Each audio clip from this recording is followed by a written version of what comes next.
welcome back to Sweet Peas and Saffron. I'm Denise and I'm sharing easy meal prep recipes to give you your time back during the week. Today I'm showing you how to make the perfect crispy kale chips. I have tested and tested and retested some more, and I have figured out the perfect formula for crispy kale chips. And stay tuned for the end of the video where I am sharing 4 delicious kale chip flavors. So let's get meal prepping. So the first thing we're going to do is preheat our oven to 250 degrees Fahrenheit. Now, I tested 3 different temperatures for baking kale chips, and the lower temperature was by far the best. When I baked at 350, the edges of the chips would get kind of charred and they tasted really bitter, and sometimes the middle of the chips weren't baked through when the edges were burning. So go low and slow for perfect crispy kale chips. So while our oven preheats, we are going to prepare our kale. So I like to use a paring knife to slice the kale off from the stem, and then I'm just going to put it in my salad spinner, which I have filled up with cold water. I like to let it soak for a couple of minutes, and then I give it a little mix up with my hands, and then I drain it and spin it dry. Make sure you get it as dry as possible, so if you can do a couple spins in the salad spinner, that's great. Now, getting extra moisture off your kale is extremely important if you want crispy kale chips. So to get all the moisture off, I'm going to spread them out on a clean tea towel, and then I'm going to take a second clean tea towel and kind of just blot the kale to get all the liquid off. Now that our kale is nice and dry, we're going to add it to a bowl. And we're going to toss in olive oil. And you want it to be really thinly coated in the olive oil. You don't want it to be like completely slick with oil. That is a no-no. Your chips will never get crispy if you have too much oil. Next, I'm going to add salt. So 1/8 of a teaspoon is about right for 1 bunch. Okay, now that our kale is ready, we're going to spread it out on a baking sheet. Now, when you're spreading your kale out on the baking sheet, it's okay if the leaves touch, but definitely not overlapping. So you don't want to have kale stacked on top of each other. That will never get crispy. And now we're going to bake in the oven at 250 for 15 to 20 minutes. Now, I'm using the convection setting on my oven. If you have convection on your oven, I highly recommend using it.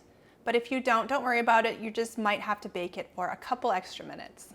So my timer has gone. I'm going to pull my kale chips out of the oven, and I just carefully give it the largest leaf a little touch in the middle. If it's soft and springy, it needs to go back into the oven. If your kale chip feels firm and rigid, then it's ready to come out. To store your kale chips, just place in an airtight container and keep them at room temperature for a week, although I'm guessing they're not going to last for a whole week.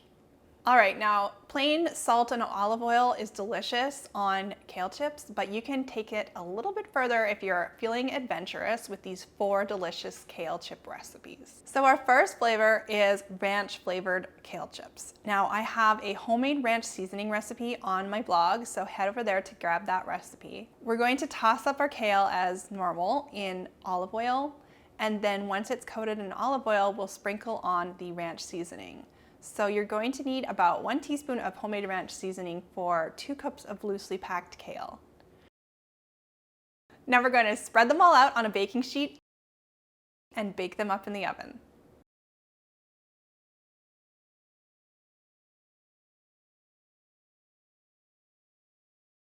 Our second kale chip flavor is fajita. So again, I'm using a homemade fajita seasoning. The recipe is on my blog, and we're going to use 2 teaspoons for 2 cups of loosely packed kale.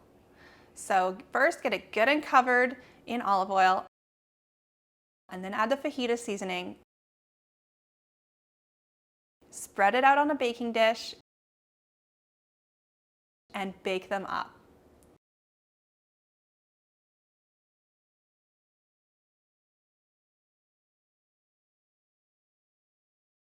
Our third flavor is cheesy with a Z. That is referring to nutritional yeast. So we are going to take our kale chips, toss them up in olive oil.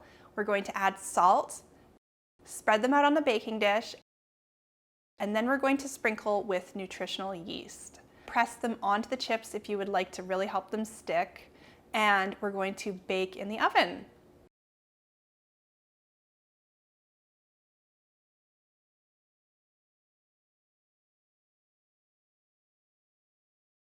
Our fourth and final kale chip recipe is sesame flavor. So we're going to swap out our olive oil for some toasted sesame seed oil and toss to coat. Remember, you don't want too much. And then we're going to add our salt, toss to coat in the salt.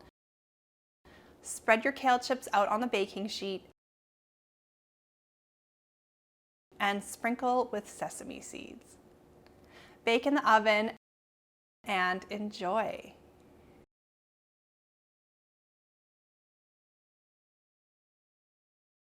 So those are my secrets to perfect crispy kale chips. There are a ton of different ways that you can flavor these kale chips. So if you have a favorite flavor, I would love to hear what your favorite flavor is and leave it in the comments below. So I hope you guys enjoyed this video. If you make this recipe, don't forget to use hashtag #SweetPeasAndSaffron. I love seeing what you guys are making on social media. And if you liked this video, you're going to love the next video. I'm showing you how to make my favorite indulgent, but not really indulgent, chocolate tahini oat bars. So click to watch.